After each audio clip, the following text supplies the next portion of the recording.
Paul speaks when he writes to the church of Corinth, and he says, do not deny yourselves of one another, referring to husband and wife. Do not deny yourselves of one another except when you are in fasting, right?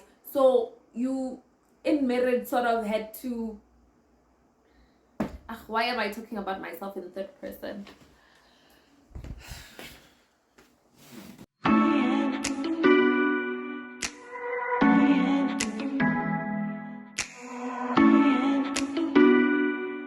Hello and welcome to another episode on the Jesus Girl platform. The name is Refentse. If you are new, welcome to this platform. To all my returning subbies, I love you, I love you, I love you, I love you, I love you, I love you. Okay. Filled with a lot of love today. I don't know why. Maybe it's the weather. And this weather is perfect for the subject I want to delve into. I'm going to be talking about how being married and now going through separation and divorce has affected my perspective on sexual purity. Now, before I go on to the how that was affected, I just want to take you through to how I viewed sexual purity before I got married. So before I got married, I was really just pursuing a life that pleased God in all aspects, and though it wasn't easy, but every sacrifice and every point of dying to the flesh was certainly worth it. I remember in 2012 when I gave up my sexual active life. After the Lord had just given me this conviction to pursue sexual purity, and my understanding then came to a place of saying, I should honor God with all that I am. I should honor God with my mind. I should honor God with my body. I should honor God with the state of my heart. And so that was my perspective on sexual purity, that sexual purity was a way of honoring God. Not looking at marriage as a reward or as the end place where I would be honoring God, but to say whether I get married or I don't get married, I want to live for the Lord a life that is worthy of His death on the cross. If Christ had set a standard for me, I was going to pursue exactly that. And so I got married sharp, and one would think marriage is like the climax of our pursuit for sexual purity. But if anything, I came to learn that marriage was now calling on for a higher demand of discipline. It was calling on for a higher demand of being more intentional, because it's now not just about you and God anymore. It's about you, God, and another human being that is connected to you in marriage and holy matrimony. And I had to learn, I really had to learn that marriage is a place that God has allowed for us to express ourselves in a sexual manner. And I remember before I got married being so scared, and I had this conversation with my mother and a friend's mom, and I said, listen, I know I'm getting married and I'm excited, but I'm not sure if I'm ready to have sex. I just feel like I'll get into that marital place and still be like, but I need to honor God with my body.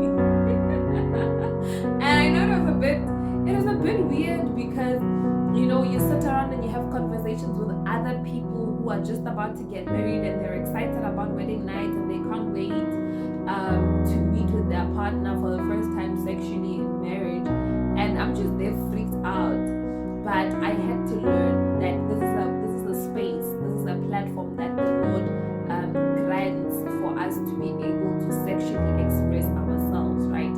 So, and this is a platform that, though we might have been exposed to before we got married, you realize that this is a healthier and I mean really the only godly place for sex to be had, because this is the place and this is the platform that God has ordained for that to happen.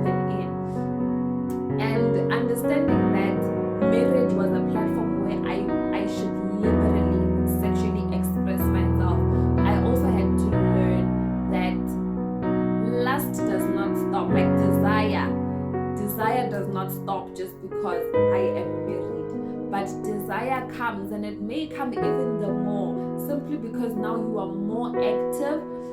It may come even the more because we sort of have the mindset that I'm gonna get married to this person and my eyes are just gonna be fixed on this one person, and it's almost like you'd be blind to every other guy that walks past the road. But the reality was, people walked past the road and they still looked handsome, and people walked past down the road and they're like fine, they're fine, but you need to draw yourself back to that place where I said, now your responsibility is no longer just to you and God, but it's to you, God, and this person that you have brought into your life. And you quickly remember that, I cannot cross this line, I cannot even start to entertain the other person because I have made a commitment to someone else.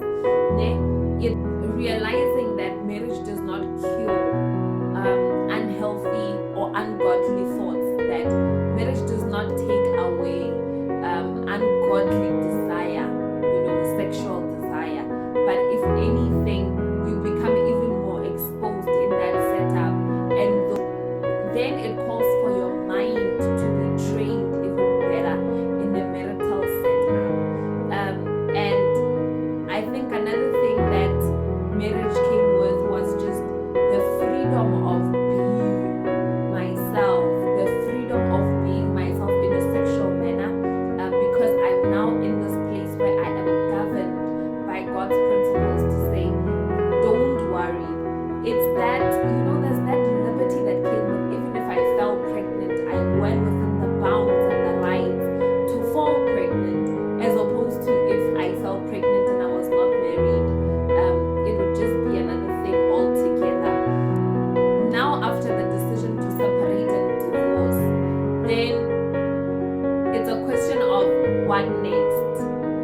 It literally gets to a place of what next, right?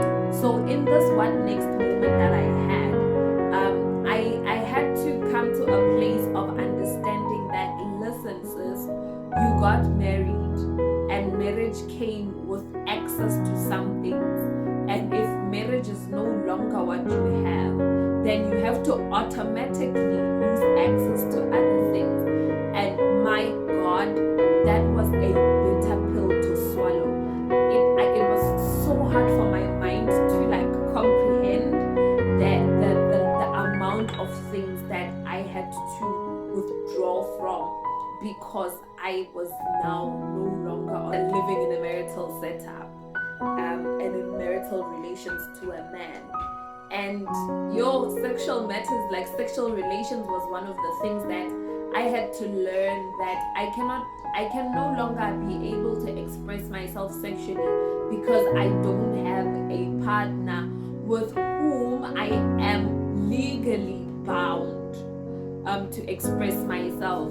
And this meant I had to go back to my before you got married behavior.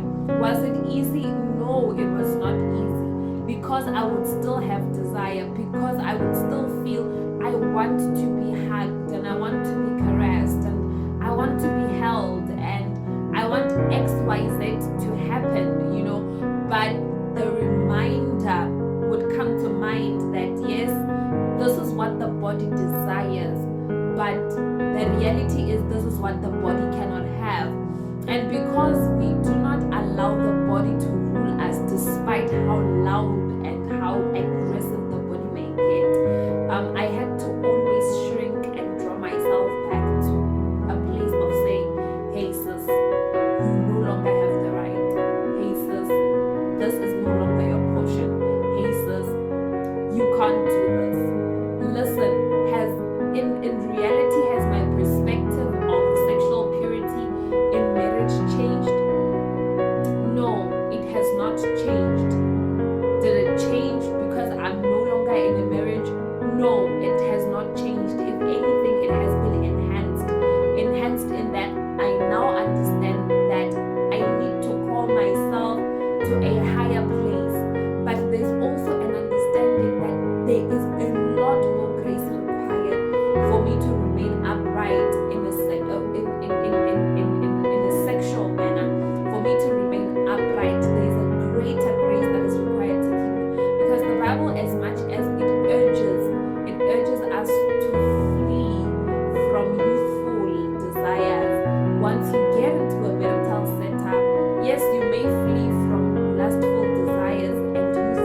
desires, right? Because you have this place of relief when you desire anything that is sexually related. You have this place of relief.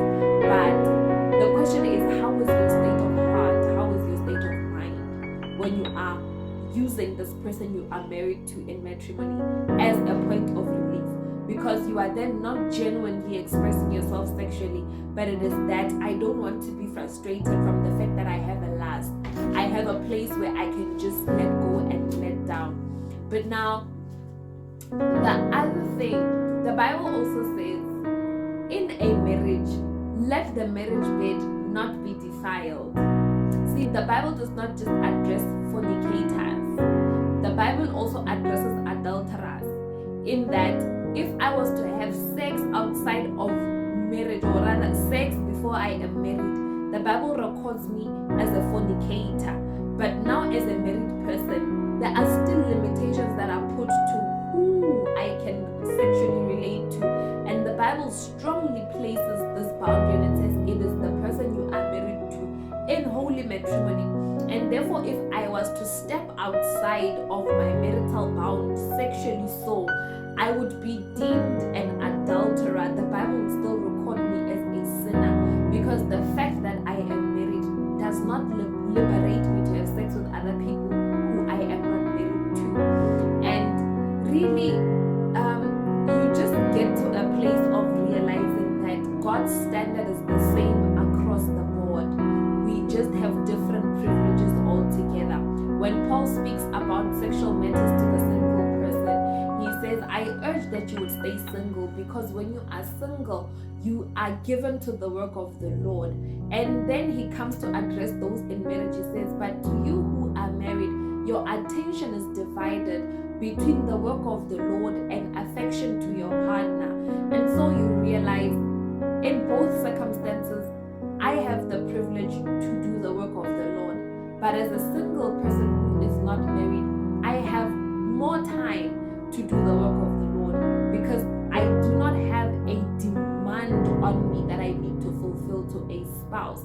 And if anything in this season, I am grateful that I can go back and do the work of the Lord. Not that marriage denied me the opportunity to do the work of the Lord, but I cannot do the work of the Lord as much as I do it now. And I hope that this makes sense to you, and it does not put you off on your idea of wanting to be married one day. What I want you to take home with it is the principles are the same across the board, and therefore the perspective should remain the same across the board. Let the word of the Lord be the standard that directs your life in this matter and in this regard.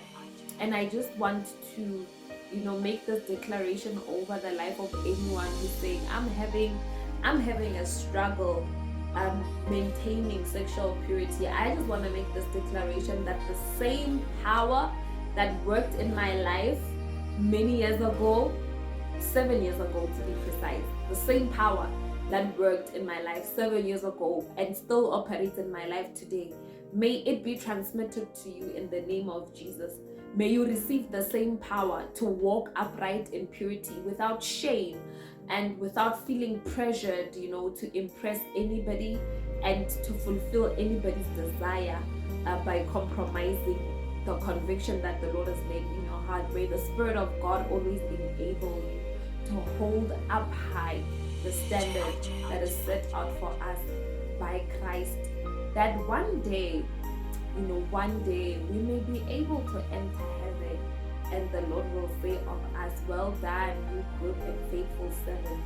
Because our faithfulness is not to a person, but our faithfulness is to the Lord who has called us, the Lord who will carry us. Thank you so much for having watched this episode. I will see you in the next one. Goodbye.